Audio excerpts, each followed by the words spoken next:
दोस्तों, आज हम एक ऐसे विषय पर बात करने जा रहे हैं जिसने पूरी दुनिया की धड़कनें तेज कर रखी हैं। 2026 के इस दौर में मध्य पूर्व का माहौल बिल्कुल बारूद के ढेर पर बैठा है, जहां एक छोटी सी चिंगारी भी किसी भी वक्त एक बड़े युद्ध का रूप ले सकती है।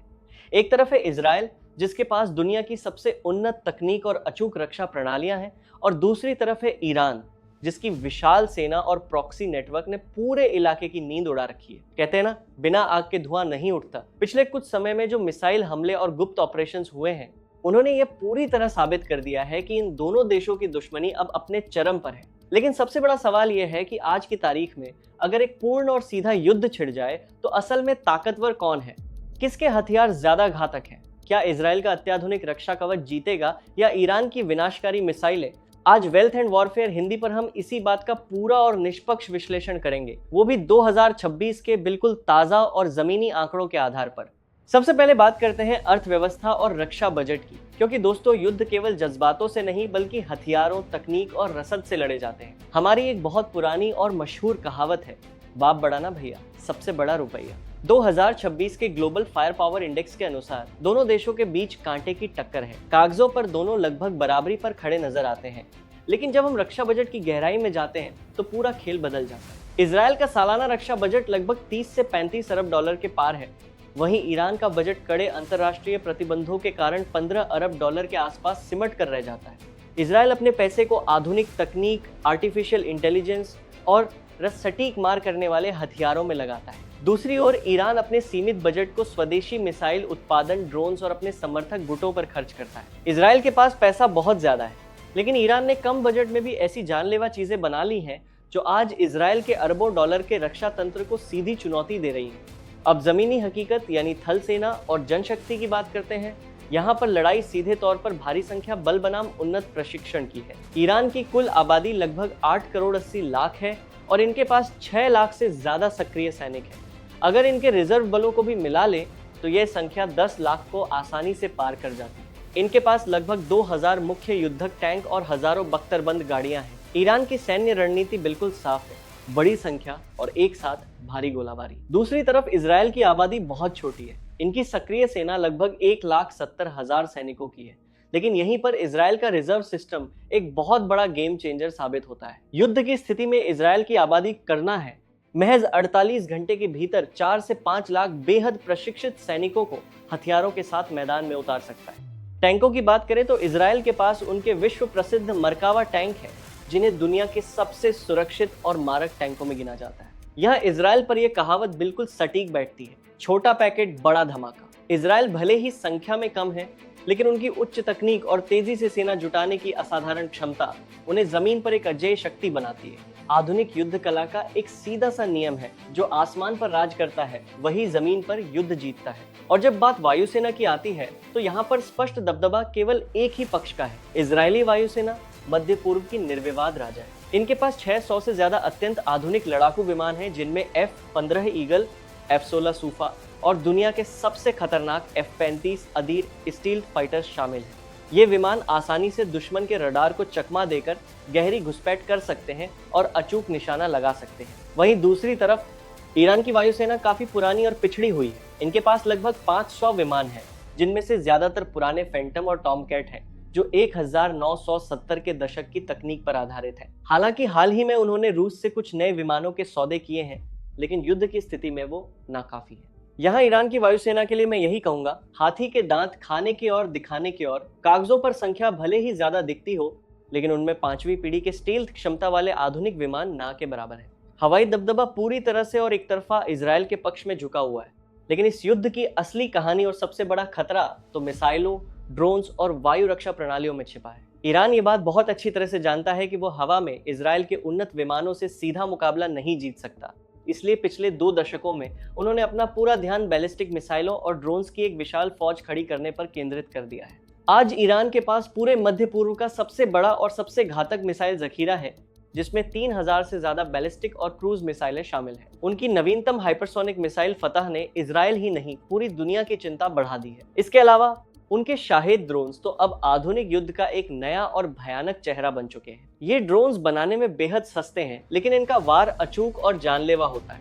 लेकिन इजराइल भी चुप ना ही बैठा है। ईरान के इस जखीरे का जवाब देने के लिए इजराइल के पास दुनिया का सबसे उन्नत और बहुस्तरीय वायु रक्षा तंत्र है। कम दूरी के हमलों को रोकने के लिए आयरन डोम, मध्यम दूरी के लिए डेविड स्लिंग और वायुमंडल के बाहर अंतरिक्ष में ही बैलिस्टिक मिसाइलों को नष्ट करने के लिए एरो 2 और एरो 3 सिस्टम हर वक्त तैनात रहते हैं। हिंदी में बहुत सही कहा गया है कि लोहे को लोहा ही काटता है। जब ईरान आसमान से आग के गोलों की तरह मिसाइलें दागता है तो इजराइल का अचूक रडार सिस्टम उस लोहे को हवा में ही भस्म कर देता है। लेकिन 2026 के इस दौर का एक नया और भयानक खतरा ये है कि अगर एक साथ हजारों मिसाइलों और ड्रोन से हमला किया जाए, जिसे सैन्य भाषा में सैचुरेशन अटैक कहते हैं, तो कोई भी रक्षा कवच पूरी तरह से सुरक्षित नहीं रह सकता। नौसेना और समुद्री युद्ध की बात करें तो दोनों देशों की रणनीति जमीन और आसमान जितनी ही अलग है। इजराइल के पास छोटी लेकिन अत्यधिक परिष्कृत नौसेना है। इनकी विशेष पनडुब्बियां परमाणु क्रूज मिसाइलें लॉन्च करने की गुप्त क्षमता रखती हैं, जो इन्हें समुद्र की गहराइयों में एक बहुत बड़ी रणनीतिक बढ़त देती है। वहीं ईरान की रणनीति गुरिल्ला समुद्री युद्ध की। वे बड़े युद्धपोतों पर निर्भर नहीं करते, इसके बजाय वे छोटी और बेहद तेज स्पीड बोट्स, खतरनाक समुद्री सुरंगों और समुद्री ड्रोन्स के झुंड का इस्तेमाल करते हैं। ईरान का सबसे बड़ा हथियार उनकी भौगोलिक स्थिति है। हॉर्मुज जलअडमरू मध्य को नियंत्रित करना, जहां से दुनिया का एक बहुत बड़ा हिस्सा अपना तेल मंगवाता है। यहाँ ईरान की रणनीति पर यह कहावत बिल्कुल सही बैठती है, अपनी गली में तो कुत्ता भी शेर होता है। फारस की खाड़ी के उन संकरे समुद्री रास्तों में ईरान की नौसैनिक रणनीतियां इतनी खतरनाक और अप्रत्याशित हैं कि बड़ी से बड़ी महाशक्तियों को भी अपने जहाज वहां उतारने से पहले 100 बार सोचना पड़ता है। आज के समय की भूख राजनीति केवल आमने सामने की सैन्य जंग तक सीमित नहीं रह गई। इसके पीछे खुफिया एजेंसियों का एक बहुत बड़ा और खामोश युद्ध चल रहा है। इजराइल की खुफिया एजेंसी मोसाद और ईरान की रिवॉल्यूशनरी गार्ड्स यानी IRGC के बीच रोज एक नई बिसात बिछती है। मोसाद ने पिछले कुछ सालों में ईरान के अंदर घुसकर उनके सबसे बड़े परमाणु वैज्ञानिकों और सैन्य कमांडरों को निशाना बनाया। इजराइल साइबर युद्ध में भी बहुत आगे है, वहीं ईरान भी पीछे नहीं है। उनके हैकर्स लगातार इजराइल के बुनियादी ढांचे पर साइबर हमले करते रहते हैं। ये एक ऐसा युद्ध है जो बिना गोलियों के रोज लड़ा जा रहा है और इसमें भी पलड़ा पल बदलता रहता है। इसके साथ ही हमें प्रॉक्सी युद्ध को भी समझना होगा। ईरान की सबसे बड़ी ताकत उनकी पारंपरिक सेना से ज्यादा उनका वह नेटवर्क है जिसे वे प्रतिरोध का अक्ष कहते हैं। लेबनान में हिजबुल्लाह, यमन में हूती और इराक, सीरिया में फैले कई हथियारबंद गुट। ये गुट ईरान के इशारे पर काम करते हैं और इजराइल को अपनी सीमाओं पर हर वक्त उलझा कर रखते हैं। इसके अलावा ईरान को अब वैश्विक मंच पर रूस और चीन का भी कूटनीतिक और तकनीकी समर्थन मिलने लगा है। दूसरी ओर इजराइल के पास भले ही ऐसे कोई प्रॉक्सी गुट ना हो, लेकिन उनके पीछे दुनिया की सबसे बड़ी और ताकतवर महाशक्ति संयुक्त राज्य अमेरिका पहाड़ की तरह खड़ी है। इजराइल को अमेरिका से सीधे तौर पर अपार सैन्य सहायता, सैटेलाइट्स की खुफिया जानकारी और अंतरराष्ट्रीय मंचों पर कूटनीतिक ढाल मिलती है। जैसा कि बड़े बुजुर्ग कहते आए हैं, अकेला चना भाड़ नहीं फोड़ सकता। इन दोनों ही देशों को अपने अपने शक्तिशाली सहयोगियों की सख्त जरूरत है और अगर कल को इनके बीच सीधी जंग होती है तो ये तय है कि दुनिया के बाकी बड़े देशों को भी इस आग में कूदना ही पड़ेगा। अंत में हम बात करते हैं उस सबसे खौफनाक मुद्दे की जो पूरी दुनिया को डराता है, परमाणु हथियार। इजराइल आधिकारिक तौर पर कभी ये स्वीकार नहीं करता, लेकिन दुनिया की हर खुफिया एजेंसी जानती है कि वह एक परमाणु संपन्न देश है। सैन्य विशेषज्ञों का मानना है कि उनके पास 90 से 200 के बीच परमाणु हथियार हैं। उनका संदेश बिल्कुल साफ है, अगर उनके देश के अस्तित्व पर कोई बड़ा खतरा मंडराया तो वे अपनी रक्षा के लिए किसी भी हद तक जा सकते हैं। दूसरी तरफ 2026 की बिल्कुल ताज़ा खुफिया रिपोर्ट्स के अनुसार ईरान अब एक न्यूक्लियर थ्रेशोल्ड स्टेट बन चुका है। इसका मतलब यह है कि वे आधिकारिक तौर पर भले ही परमाणु शक्ति न हो, लेकिन उनके पास यूरेनियम संवर्धन का वह उच्च स्तर और पूरी तकनीकी जानकारी आ चुकी है कि वे अगर ठान लें तो कुछ ही हफ्तों के भीतर अपना परमाणु बम तैयार कर सकते हैं। यहाँ वही पुरानी और डरावनी बात सच साबित होती है, गेहूं के साथ घुन भी पिसता है। अगर इन दोनों देशों के बीच किसी भी तरफ से कोई लक्ष्मण रेखा पार हुई तो ये सिर्फ इनका नहीं बल्कि पूरे मध्य पूर्व और शायद पूरी दुनिया की अर्थव्यवस्था और शांति का विनाश कर देगा। तो दोस्तों, इस पूरे विस्तृत विश्लेषण का अंतिम निष्कर्ष क्या निकलता है? 2026 के इस बेहद तनावपूर्ण और खतरनाक माहौल में असल में कौन ज्यादा ताकतवर है?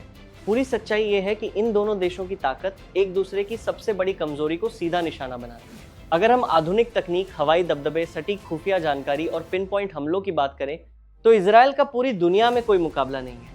वे अपने लक्ष्य को चुन चुन कर खत्म करने में माहिर हैं। लेकिन अगर हम रणनीतिक गहराई, विशाल जनशक्ति, बैलिस्टिक मिसाइलों के अंतहीन जखीरे और प्रॉक्सी युद्ध की बात करें तो ईरान का पी लड़ा भारी नजर आता है। ईरान क्षेत्रफल में एक ऐसा विशाल देश है जिसे पुराने पारंपरिक तरीके से पूरी तरह हराना या उस पर कब्जा करना व्यावहारिक रूप से लगभग असंभव है। इस स्थिति पर एक और बहुत मशहूर कहावत याद आती है, जब दो सांड लड़ते हैं तो सबसे ज्यादा नुकसान बेचारी फसल का ही होता है। इस भयानक स्तर के युद्ध में कोई स्पष्ट और अंतिम विजेता नहीं होगा, अंत में केवल तबाही और बर्बादी ही हाथ लगेगी। अगर मुझे इस पूरी स्थिति को एक ही वाक्य में समेटना हो तो मैं यही कहूंगा, इजराइल एक बहुत ही तेज, धारदार और फुर्तीली तलवार की तरह है जो पलक झपकते ही घातक वार कर सकती है। इजराइल के पलक जह भी एक दिश थे और ईरान एक बेहद भारी और विशाल हथौड़े की तरह है। भले ही वह धीमा हो, लेकिन उसका एक ही प्रहार सब कुछ चकनाचूर करने का दम रखता है। ये थी 2026 की बिल्कुल सटीक और जमीनी हकीकत। आपको क्या लगता है, आने वाले समय में ये गहराता हुआ टकराव क्या नया मोड़ लेगा? अपने विचार और राय नीचे कमेंट्स में जरूर साझा करें। क्या आपको लगता है कि दोनों देश कभी शांति के रास्ते पर आ पाएंगे? अगर आपको आज का यह गहरा विश्लेषण पसंद आया हो तो वीडियो को लाइक जरूर करें, चैनल को सब्सक्राइब करें और बेल आइकन दबाना बिल्कुल ना भूलें, ताकि हमारी अगली दमदार और ज्ञानवर्धक वीडियो आपसे किसी भी कीमत पर मिस ना हो। मैं आपसे पूछना चाहूंगा कि आप अगली वीडियो किस विषय पर चाहते हैं, मुझे बताएं, मैं उसी पर रिसर्च लेकर आऊंगा। मिलते हैं अगली वीडियो में, तब तक के लिए सुरक्षित रहें और जय हिंद।